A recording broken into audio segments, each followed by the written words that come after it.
Hi everyone. So I thought I'd make this video just to explain how I went about recreating this source flyaway reconstruction that I made. I actually made it for a mix that I was planning for years and years. As you probably already are aware that I collect lots of white labels and I was building up my World Tour white label collection. I mean, it's hard enough getting them normally, let alone trying to find the white labels of them that he played on the World Tour. So I finally managed to get pretty much, I think, every track bar, maybe four or five, and the source being, of course, one of them. So I decided that I was going to remake it, and that's what led me to finding out about this Bonded Beat CD. This actually contains the entire essential mix without any Pete Tong voiceover, any Radio 1 edits, anything like that. This is the direct DAT recording that Paul recorded for the essential mix. So this is all pre-Radio 1 broadcast. Uh, yeah, so I managed to buy this off eBay, I think it was. It certainly wasn't 60 quid, which is madness. It was a lot cheaper than that. But yeah, I got that anyway. And the first thing I did, of course, would be to rip that to WAV file, which I did here. So this is the CD2, and luckily Paul played the source at the very last track on this mix. So whenever you sort of hear this on one of these sessions to show you, um, this one is the raw session. So I open up source raw here. This is how the track ends. In fact, let me explain first of all. In fact, let me just play the thing first of all. That makes most sense. So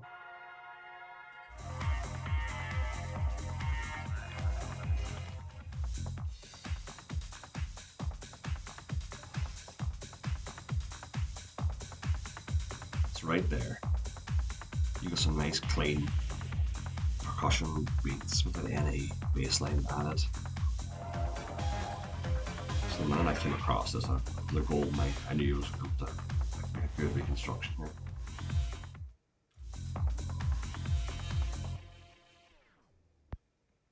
There we go. So that is that. And then, as I say, I ripped that into Cool Edit, as it's known.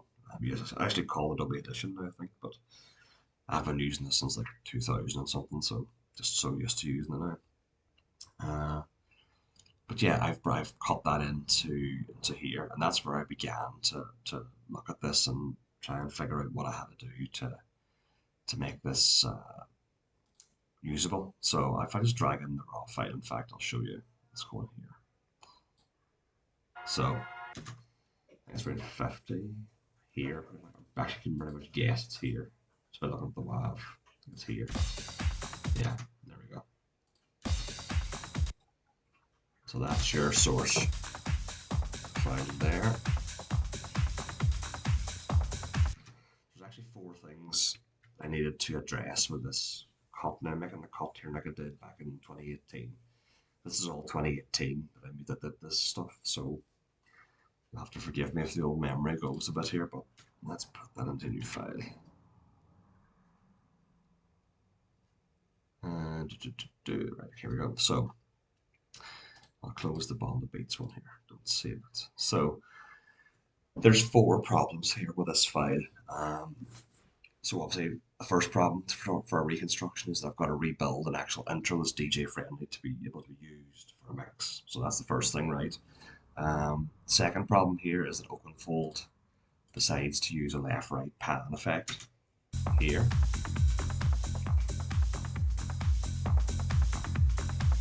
That's problem two, which has to be addressed. Problem three is that Oakenfold fires off a flanger.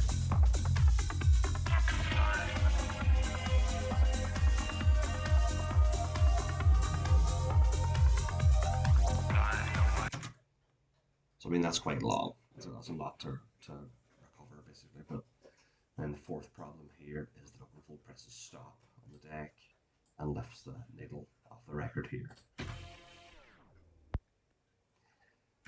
So that's their four problems. We've got no tail that ends naturally. It doesn't sound natural to just leave it sounding like that with the record being stopped midway through. We've got the path flanger effect, which you can't have that in a reconstruction because you want to have a clean sounding file. the left right pan, no good as well. That's got to go as well. So that was the three problems with the raw file. Of course, then I had to build an intro anyway for myself. So I've got four tasks to complete here.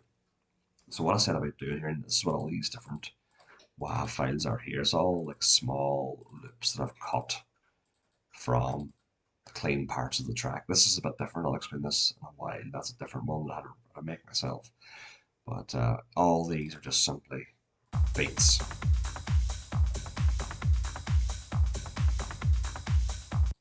That's all these are. Just loops.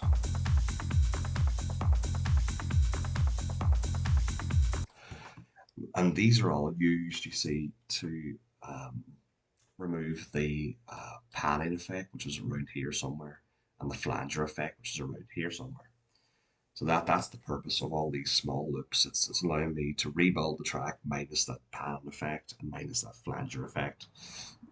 The beats without the bass line, that's just allowing me to build up, obviously, a DJ friendly intro for myself to use on my mix that I've discussed there. So that's what I did here. I redid that. Now the You Can Fly portion has I removed some low end here. And the reason for that was to allow me to actually um, place that over the top of an existing loop that had a bass line. Because if I had placed them over the top of each other without cutting that low end, then you would have had a weird sort of sound, or like almost like a sort of double beat type of sound, as I would describe it. So it was important there to make an edit here to remove the kick drum from that part there, and then allow it to play normally. So that was a bit tricky. I actually did that in Fruity Loops, which I'll show you here how it was done. So it's just basically an EQ cut here, like that. That's simply it. And this is an automation that you can do in Fruity Loops. So that this basically turns the effect on and off. So that literally is what this does, like that. So it's not exactly the same. The more astute of you will probably have noticed that this says Echo it in 2023 from 2023. The original file is from 2019, and some of these original cuts and loops here, as you can see, are from 2018.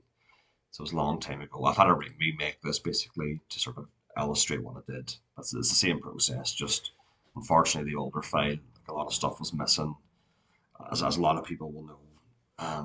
With these things, you move computers, you move PCs, you change hard disks, things get lost, and before you know it, you can't really do much with the old project files. So that's why I ended up putting it in here. I can obviously load this up at the end, show you what it'll look like, but I mean, yeah. Anyway, so that's all fine and dandy. The first thing I had to do, as I say, is get all those loops chopped up and also get this thing created as well. So that allowed me then to rebuild all that into this initial first bounce.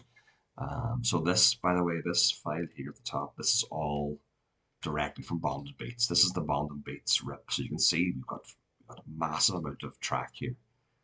Over what, almost 8 minutes of unedited track with no voiceover. So that, I mean, this is as good as it gets really in terms of getting your hands on the source. As far as I'm concerned, you're not going to get any better here. This is a gold mine for this track. But yeah, so I've rebuilt it, as I say. I've added my DJ intro here, and then we came into the section and it had to be rebuilt to remove the pan and the flanger. So I'm going to play it through now and you'll hear what it sounds like.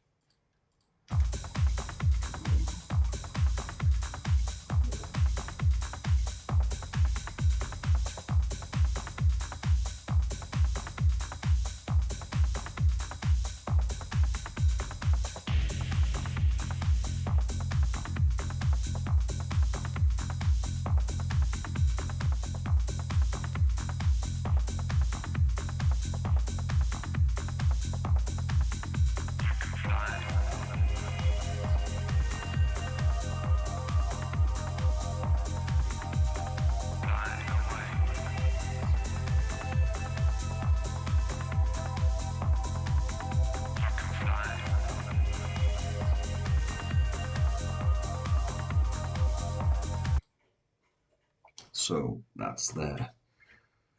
was the first bounce.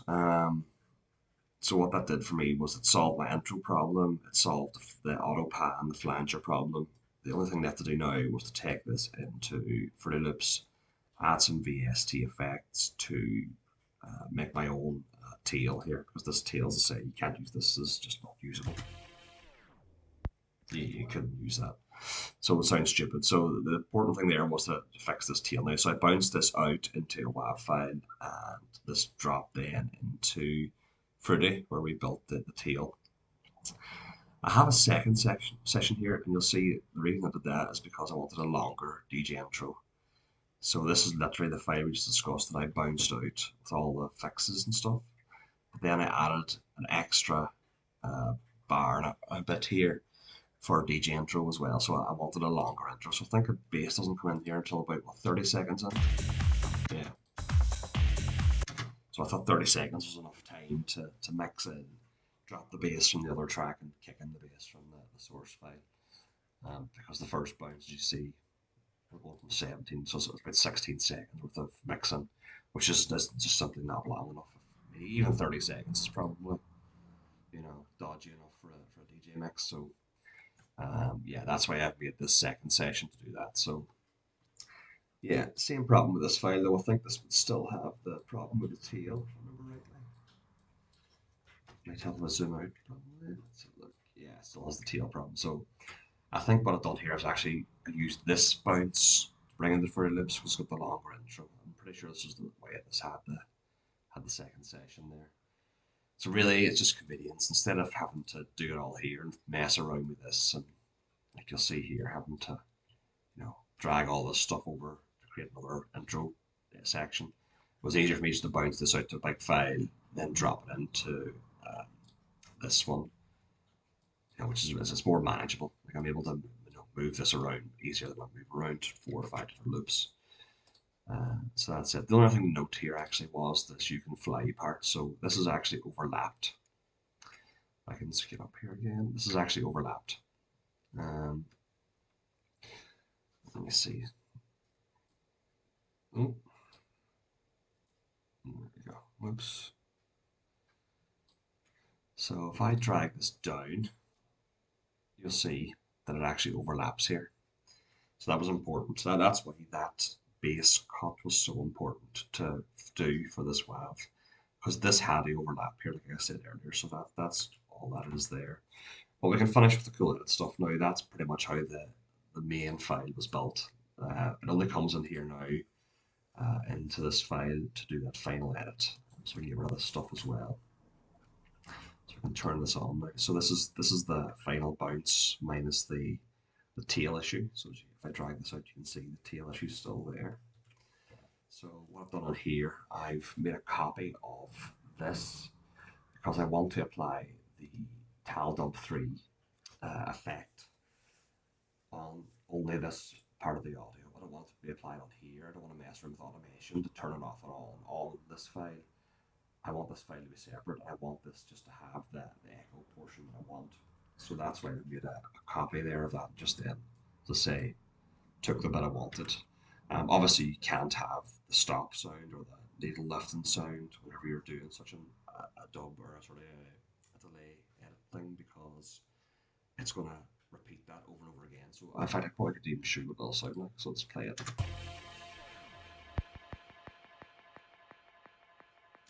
So you can still hear the click going there. That's not, why do you want that? That sounds crap. So if I can fire up the channel here, so there's channel 2. Yeah, we'll probably get the visual. This is a visual bug with Tal. I'll reopen this later on and be able to see what it looks like. Yeah, for now you can hear what it sounds like. So if I just play this, you'll hear what the effect is actually doing. So that now sounds a lot more natural, a lot more realistic for a DJ mix. And this part here is just to allow that tail and to fade out to the end. If this wasn't here, the playhead just actually stop right away. It wouldn't actually allow that to play on to the tail fades out naturally. So that's why this is here. You'll hear it hit me again in a second. Yeah, so that's why that's there. So let's reopen this actually. and you'll be able to see the tile dub effects. So this is it here, so I can get rid of this.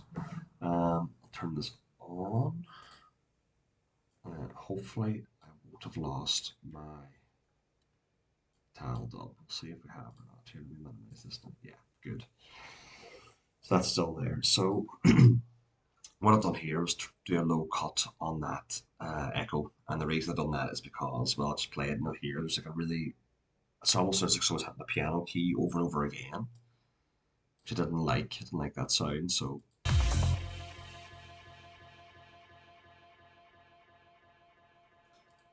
yeah, so it kind of sounds like it's like dun dun dun dun dun like that. I didn't like that. It had to sound a bit rough. So that's why I've added a cut here. Maybe around what 35 or something, I think it was. Whatever it was, anyway, 35 or something.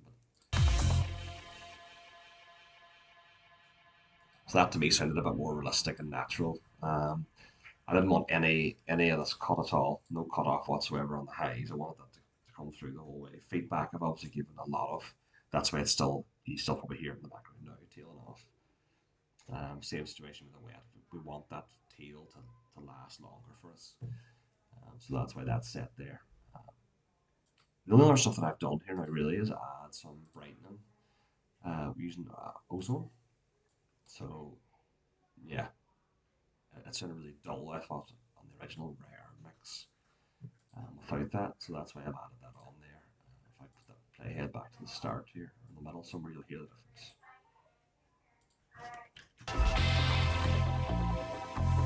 Sounds dull there.